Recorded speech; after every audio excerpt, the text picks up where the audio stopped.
I want to ask. We had a post-traumatic stress disorder sufferer Oh, in that chair a few oh, months ago. His name is Jake Wood, and he did two tours, one in Afghanistan, one in Iraq, and wow, he's back. He wrote a book about it. He's pretty heavily medicated, and right. I said, you should look into some of these Oh, alternate things, such as MDMA therapy and psilocybin. And the first thing he said is, I don't want to trade one, addiction for another. I don't want to right, go right. from doing this to doing that. Yeah. And I had a hard time kind of explaining Oh, what you do. And yeah. I was wondering for people, even if Jake is listening, I really like That'd be Jake. great if he is, because what I'm about to say then is well, first off, our approach is a 3.5 month process of therapy with weekly non-drug psychotherapy and only 3 days of MDMA. And at the end of it, it's not like you get more MDMA. It's attempting to help people be healthy without drugs. Right. I think it's what you bring back from the drug experience that changes your normal, your state of normal, in a way that makes it so you don't need the You drugs. want to resolve the issues, not just medicate them daily. Yeah, Because he's on heavy medication, which I yeah, think keeps him out of his depression, keeps him off the sofa, but yeah, not addressing the issues. yeah. So one of the veterans in our study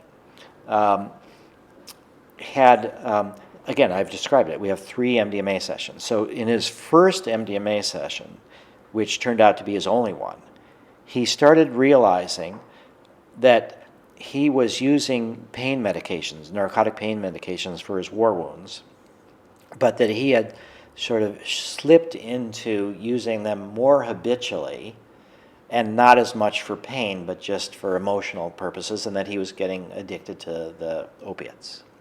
And he decided that he didn't want to do that anymore.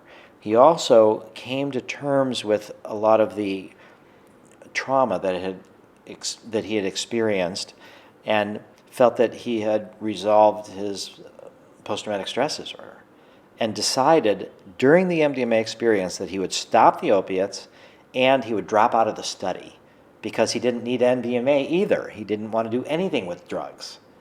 So, One session. one session. Not only that, but our method is that we give people an initial dose of MDMA, and then 1.5 to 2.5 hours later, they get half the initial dose. And we call that the supplemental dose, and that extends the plateau where they're working on their issues, because MDMA is relatively short, shorter than LSD or psilocybin. So he refused the supplemental dose.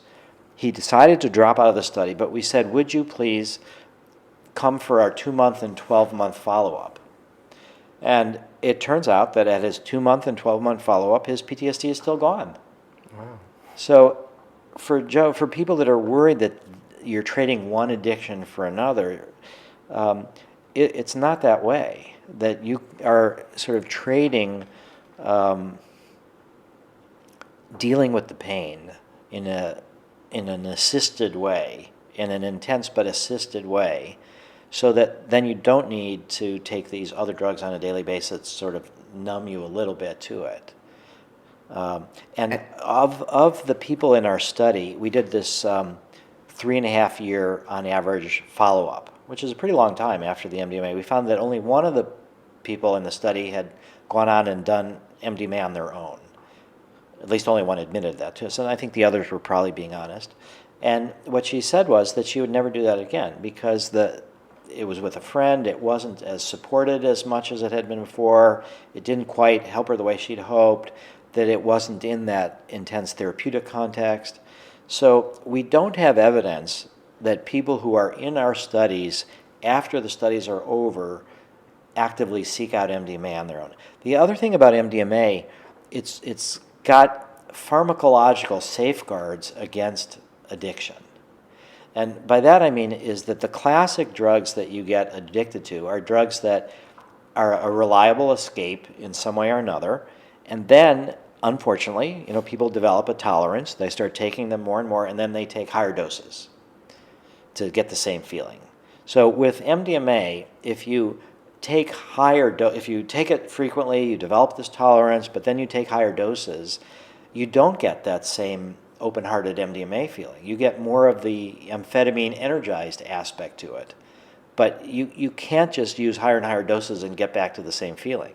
And then the other thing about MDMA, which does touch on this question of brain changes is that most people report, not everybody, but most people report that after they've done MDMA a certain number of times, and it varies for everybody, that the effects start to diminish.